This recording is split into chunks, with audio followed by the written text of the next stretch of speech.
Seja bem-vindo ao Direito na Prática, um programa que fala de direito diretamente com você. Hoje nós vamos falar sobre adoção. Segundo o Cadastro Nacional de Adoção, existem 46 mil famílias cadastradas e cerca de 9.600 crianças à espera de um lar. Por que, com tantas famílias cadastradas, ainda existem crianças disponíveis? Essas e outras questões você acompanha aqui, agora, no Direito na Prática.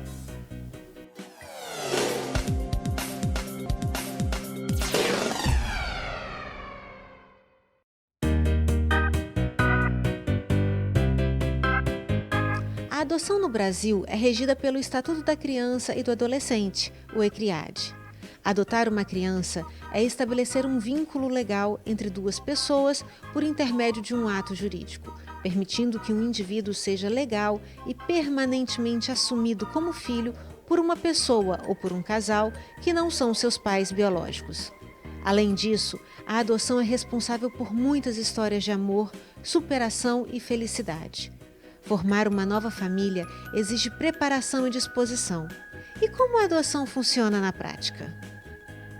Eu converso com Ive Campanha, psicóloga e mestre e doutoranda pela UFES. Ive, muito obrigada por ter aceitado o convite do Direito na Prática. Boa tarde, eu que agradeço a oportunidade de estar aqui conversando com os ouvintes, com os telespectadores, com você também, Patrícia. Obrigada. Nós sabemos que tem muitos filmes que falam sobre a adoção. Houve um filme recente da Sandra Bullock que ela adotou um adolescente negro e ela lutou muito para sustentar essa adoção. Existem casos nesse sentido? Na sua experiência, você viveu esse tipo de situação? Então, Patrícia, a adoção que a gente chama de adoção multirracial ou interracial, eu percebo, enquanto pesquisadora da temática, que esse tipo de adoção a gente vem conseguindo ter êxito no sentido de enfrentamento dos preconceitos que existem, das dificuldades que podem comparecer nesse tipo de adoção. E que o maior obstáculo para a gente no momento, para a gente, eu digo assim, para pesquisadores do tema, não é nem a questão da etnia ou da raça, ou dependendo do pesquisador, usa um certo termo, e sim a questão da idade. Eu diria que um desafio maior para a gente em relação à inserção de criança e adolescente em família substituta, que seria a questão da adoção, é a questão da idade, mas é um desafio maior do que a questão da etnia. Normalmente quem está adotando tem o peito livre de preconceitos, é isso? Eu não sei se livre de preconceito, acho que as pessoas estão em processo, ainda estão se trabalhando em relação aos medos, aos mitos, às dúvidas que elas têm, mas eu diria que a questão da idade ainda é um medo que ainda, vamos dizer assim, não foi ultrapassado, ainda tem sido um desafio para nós psicólogos trabalharmos com essa questão. E para a criança e o adolescente, o que é a expectativa de ser adotado? Então, como eu sempre gosto de ressaltar, a adoção, embora tenha um encanto, tem algo que é mágico, que é bonito, porque é o processo de você tomar como filho alguém que veio de uma outra história, e a partir daí ele vai fazer parte da sua história. Então tem um encanto em relação a isso, mas também tem um drama. Se essa criança está numa instituição aguardando por uma família, vive um drama. Qual drama? O drama de ter sido separada da sua família biológica, de não ter conseguido ficar na sua família, que toda a nossa luta é para isso, para que a criança possa ficar na sua família. Então ela tem uma expectativa enorme, porque se ela está acolhida, esperando por uma adoção, significa que já foram rompidos todos os laços, com a família de origem, com os familiares extensos. Então ela está lá sozinha, esperando alguém que possa acolhê-la, que possa chamá-la de filha, que possa chamá-la de filho, que possa trazê-la para casa, cuidar dela, construir com ela uma história de amor, uma nova história. E as crianças que ficam nas casas de acolhimento, elas têm um acompanhamento psicológico para poder sustentar essa situação, esses sentimentos?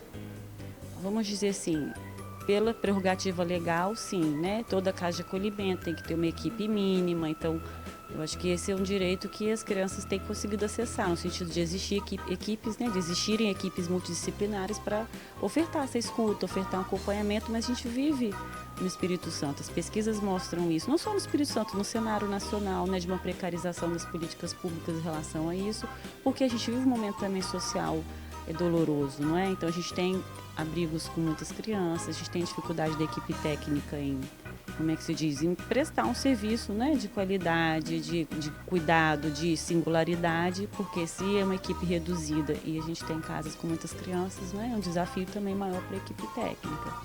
Ive, muito obrigada, suas palavras foram ótimas. Eu que agradeço, Patrícia. Então, família, é isso. Você pode voar, mas tem que ter para onde voltar. Não saia daí, porque no próximo bloco continuamos falando sobre adoção.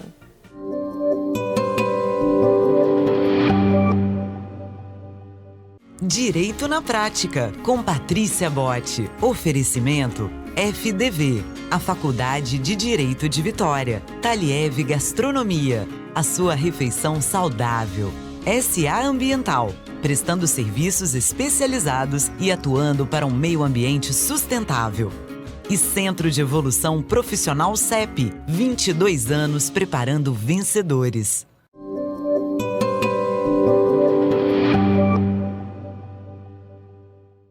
Estamos de volta com Direito na Prática, falando sobre as questões mais interessantes sobre a adoção. E eu converso agora com a Gisele Dutra, que é professora e mãe de um casal por adoção. Gisele, muito obrigada por ter mudado a tua agenda e ter vindo aqui no Direito na Prática. Eu agradeço a oportunidade, é sempre uma alegria falar de adoção. Você que adotou um casal, você pode contar pra gente como é que foi, como é que surgiu essa vontade de adotar uma criança? Uma não, né? Duas, uma depois da outra. Sim. Então, já faz 10 anos essa adoção, essa história. Então, há 10 anos atrás eu era casada, não tinha filhos e pretendia, né, ter filhos.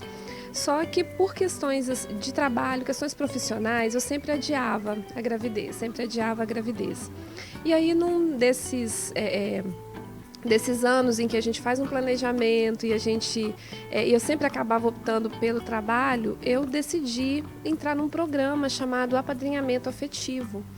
E alguns municípios têm esse programa, né? E aí, no programa Apadrinhamento Afetivo, eu conheci aquela que seria minha filha, né? A Elaine, ela tinha na época 10 anos, ela tinha 8 na verdade, né? Quando eu a conheci. E aí, esse programa, ele possibilitou que a gente tivesse um contato. Há 10 anos atrás, as informações acerca da adoção e das crianças abrigadas eram muito escassas, né? Eram pouquíssimas informações. Então, eu entrei no programa com o interesse de apadrinhar uma criança e fui conhecendo a realidade dessas crianças, fui me envolvendo cada vez mais com ela. O que é apadrinhar especificamente? Porque a gente fala, mas eu acredito que o telespectador não saiba. O que é apadrinhar? O programa de apadrinhamento afetivo, ele é desenvolvido em alguns municípios para possibilitar aquelas crianças que estão institucionalizadas, principalmente as maiores, né?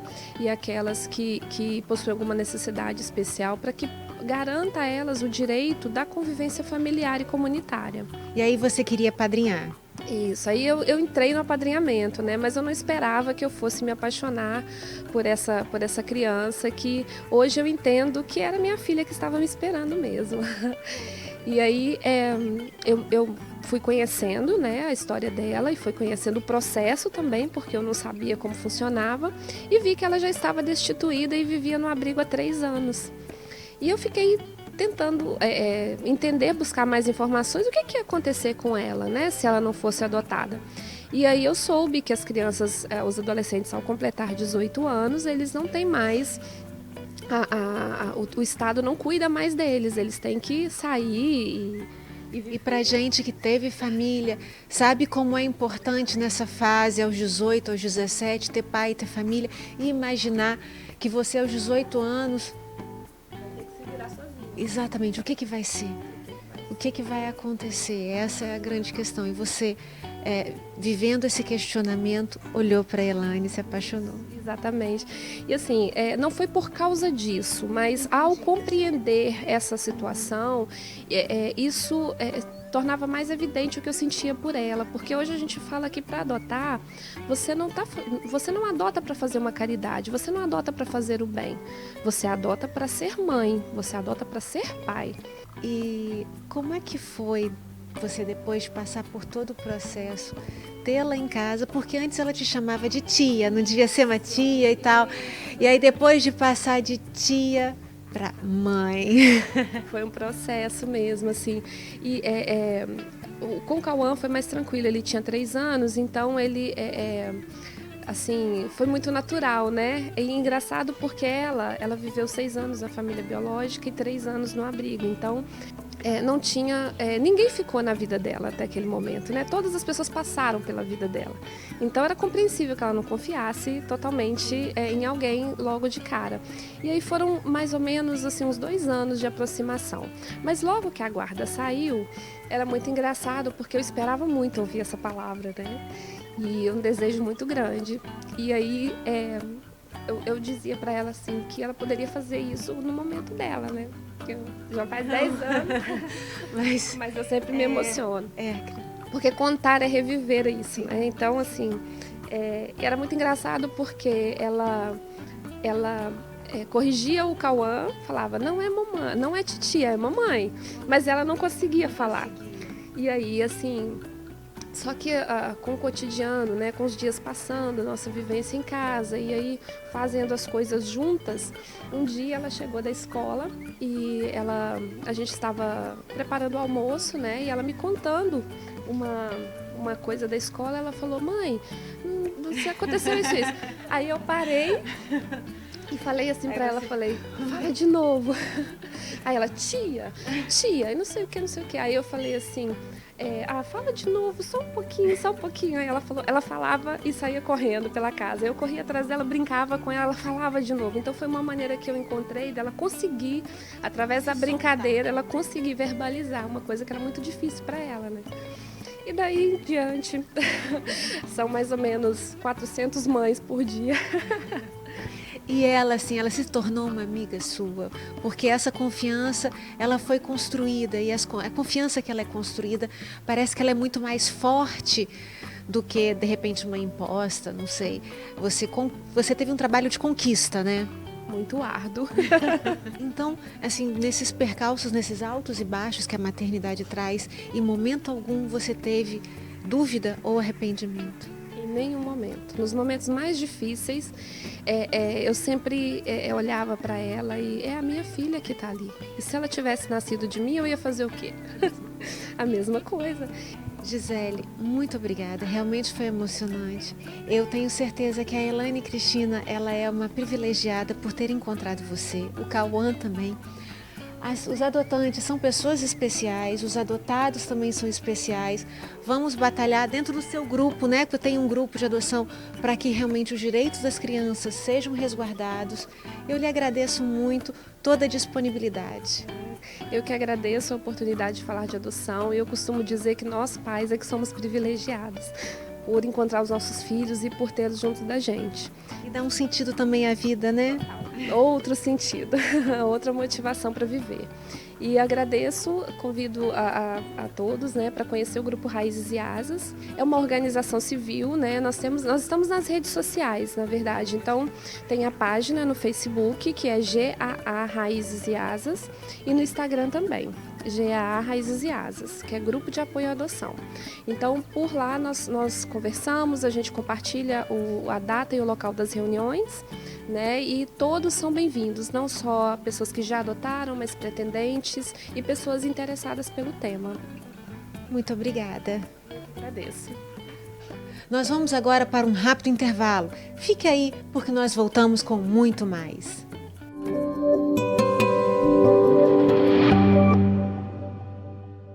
Taliev Gastronomia nasceu para atender quem procura se alimentar bem, com praticidade e qualidade. Oferece café da manhã, almoço e grande variedade de saladas, wraps, congelados, sucos e lanches da tarde. Aberto de segunda a sexta, o Taliev Enseada tem delivery para quem quer receber delícias em casa ou no trabalho. Alimentação saudável para o seu dia a dia é no Taliev Enseada. Venha conferir!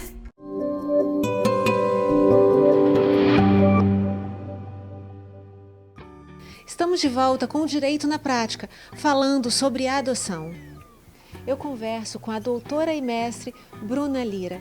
Doutora, muito obrigada por ter vindo ao Direito na Prática. Sou eu que eu agradeço mais uma vez. Doutora, vamos falar sobre o poder familiar. Antes ele não tinha esse nome, né? E o que é o poder familiar? Poder familiar é aquilo que vai instituir a relação entre pais e filhos. Ele era chamado de pátrio poder e por uma questão de uniformização e contextualização com a situação da família hoje, que é viva, que é prática, que é moderna e que está em constante transformação, a responsabilidade dos genitores é uma só. E é por isso que houve a mudança do nome. Essa mudança ela veio com a lei da adoção ou foi antes disso? A mudança foi para o Código Civil e depois houve a transformação na própria lei da adoção, que entendeu por bem manter uma uniformidade de nomenclatura no Código Civil e na lei da adoção. E esse poder familiar, ele é mantido quando uma criança ela é adotada, ela é mantido da família originária ou não? A questão do poder familiar é uma estabilização desde que a criança nasce. Ela nasce numa família de origem, uma família chamada natural, e esse poder deflui dessa relação de ascendente com descendentes. Depois, se por algum motivo essa criança sofre algum problema com a família, algum abuso, alguma questão que venha gerar uma instabilidade nessa relação, comprometendo a segurança dessa criança, então esse poder ele vai ser rompido por meio de um instrumento jurídico, juridicamente falando, chamado destituição do poder familiar. Essa ação de destituição, como é assim chamada, ela é proposta pelo Ministério Público e ela tem por base atingir o melhor interesse dessa criança que está numa situação de risco. E o poder familiar, depois que ele é destituído da família biológica, é para sempre essa destituição? Sim, se for um caso de destituição do poder familiar com a consequência que é subsequente a essa destituição, que é a adoção cria um vínculo, esse vínculo ele não mais pode ser desfeito. Da mesma forma que quando uma criança nasce, é proveniente de uma origem biológica, o filho é para sempre. E se os pais não respeitam esse dever que tem para com os filhos, aí haverá a destituição. Do mesmo modo, no sentido comparativo, a adoção, quando feita, quando firmada, ela gera um vínculo ad eterno para essa nova família que surge. E essa criança ela vai para uma casa de acolhimento. Quantas casas tem aqui no estado? São várias casas por cada município. O interessante também, Patrícia, é que cada casa recebe, acolhe crianças com faixa etária distintas. Então tem o Centro de Vivência 1 aqui em Vitória, o Centro de Vivência outro, uma casa que recebe crianças mais novinhas, a outra que a faixa etária ela vai de 0 a 7 anos e uma casa só para adolescentes. Quando eles são adolescentes, uma casa só para meninos, outra casa só para meninas, para também organizar melhor esse procedimento a depender da necessidade da criança e do adolescente que ele se encontra. E esses adolescentes até os 18 anos, eles ainda têm expectativa de ser adotados? Eu acredito que a expectativa sempre há, porque eu gosto de ser não pessimista e sim otimista. É possível a adoção tardia, como muito se tem falado e se incentivado. Mas a chance dele ser adotado, a depender de determinada faixa etária, é mais reduzida. Existe alguma forma de se verificar a lisura, a veracidade, da bondade das pessoas que estão se cadastrando no Cadastro Nacional de Adotantes? Sim, é por isso que existem fases e esse é o ponto positivo da lei. Não é qualquer um que bate lá na porta da vara da infância, eu quero adotar e aqui eu vim e eu quero escolher uma criança. Essa é a primeira questão que tem que ser colocada. A criança não é coisificada, Então, a questão é outra. A criança é protegida e uma família é encontrada para ela. Então, diante disso, esses pretendentes, eles têm que entregar documentação. Eles preenchem um formulário, eles são recebidos por uma equipe multidisciplinar composta por psicólogos e assistentes sociais. Eles passam por um curso de formação. Nesse curso tem um momento que faz uma visita a uma casa de acolhimento para eles entenderem a realidade. E só depois de passar por esse processo, o Ministério Público vai avaliar toda essa documentação.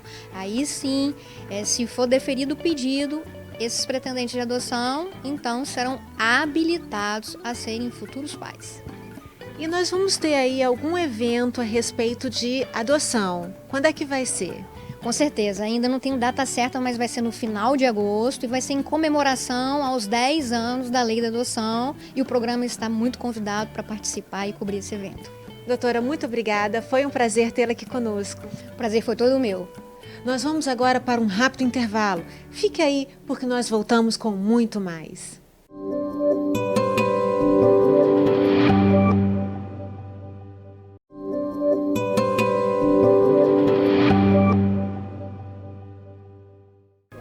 Estamos de volta e agora você confere a parte final do nosso bate-papo sobre a adoção.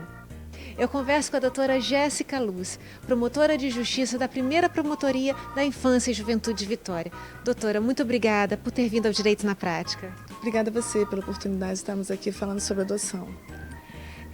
Qual é a atuação do MP nos processos de adoção? Então, no processo de adoção, o Ministério Público ele trabalha como fiscal da lei, verificando a idoneidade do processo de adoção e principalmente da habilitação e da preparação para a adoção, que é o pior, que é o processo de destituição do poder familiar. O Ministério Público também atua na verificação, na fiscalização das casas de acolhimento? Sim, nós temos essa atribuição de fiscalizar as entidades de acolhimento. Aqui em Vitória nós temos 9 entidades de acolhimento de crianças de 0 a 12 e adolescentes de 12 a 18 anos. Eu estava conversando também sobre várias formas de adoção. Conversamos sobre a adoção brasileira e existe também a adoção consensual, que eu sei que é a sua queridinha, né, doutora? A senhora poderia falar um pouquinho sobre a adoção consensual? Sim, a adoção consensual é a adoção direta ou intuito persona, né, que é prevista em alguns dispositivos de uma forma indireta e é usada por alguns doutrinadores para defender a adoção direta, a entrega voluntária da criança pelo pai e pela mãe. Mas nós, do Ministério Público e o Judiciário, o próprio Estatuto da Criança e do Adolescente, entendemos que a adoção direta e a adoção consensual, ela é uma adoção que não pode ser privilegiada, ela não pode ser aceita em todos os casos, justamente por poder ser uma fase para uma adoção irregular, uma adoção à brasileira ou irregular, uma fraude. O que é essa fraude? Vamos entender, porque a gente fala fraude irregular especificamente. Então, a adoção intuito persona, ela é quando o pai ou a mãe entrega a criança, mas essa entrega ela pode se dar de uma forma errônea. Por quê? Hoje existe um cadastro nacional de adoção com todos os habilitantes que estão lá previamente inscritos nesse cadastro, que esperam, de acordo com o artigo 50 do ECRIAD, do Estatuto da Criança e do Adolescente, o momento de serem contemplados com uma criança e aguardando o que a gente chama de fila.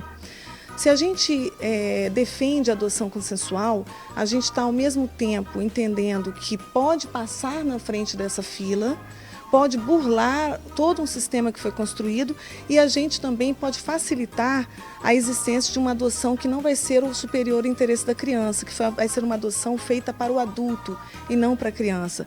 Hoje, para garantirmos a lisura e idoneidade de um processo de adoção, nós temos essa fiscalização por parte do Poder Judiciário, que o Ministério Público, de acordo com o parágrafo 13º do artigo 50, é o responsável pela fiscalização.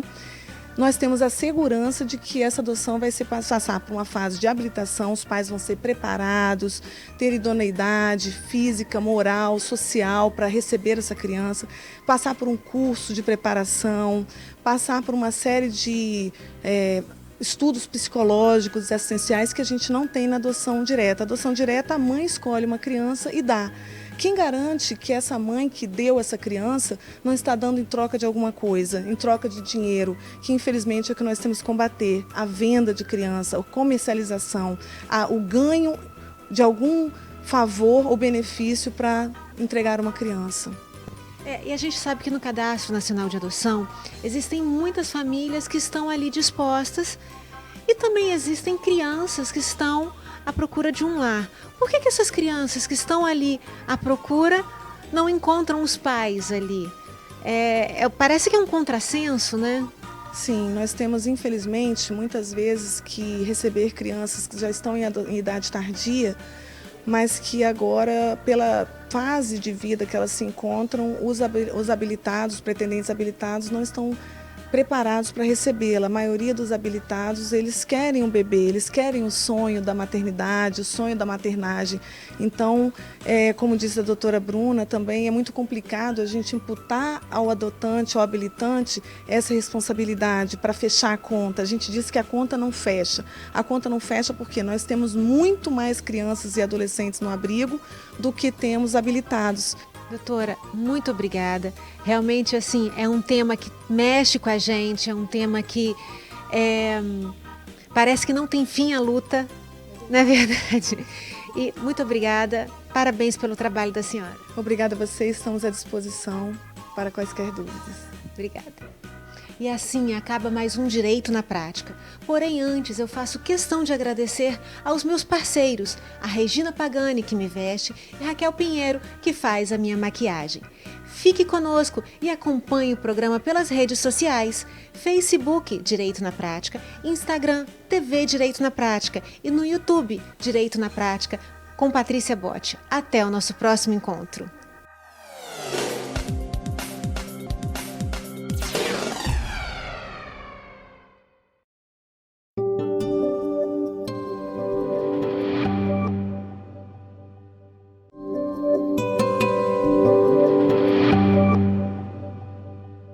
Direito na Prática, com Patrícia Botti. Oferecimento FDV, a Faculdade de Direito de Vitória. Taliev Gastronomia, a sua refeição saudável. SA Ambiental, prestando serviços especializados e atuando para um meio ambiente sustentável. E Centro de Evolução Profissional CEP, 22 anos preparando vencedores.